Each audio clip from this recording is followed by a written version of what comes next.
അതിനെങ്ങനെ ഒന്നും പോസ് ഇഷ്ടല്ല. അതിനങ്ങനത്തെ പോസൊന്നും ഇഷ്ടല്ല. എന്തിനാ വെറുതെ. ഇനി കുറച്ച് മുഖത്ത് വെള്ളം. കുറച്ച് മുഖത്ത്.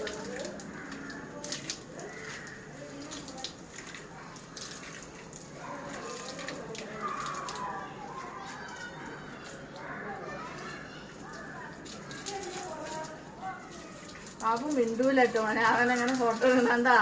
ഇഷ്ടമല്ലാവുന്നു.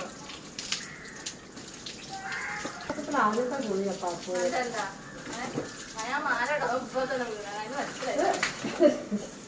ഞാൻ കുളിച്ചില്ല. അതുകൊണ്ടാണ് നീ രക്ഷപ്പെട്ടത് കേട്ടോ. ശരി. അയ്യോ നടത്തി നോക്കിയത്. അയ്യോ അവിടെ പിഴിഞ്ഞാ മതി.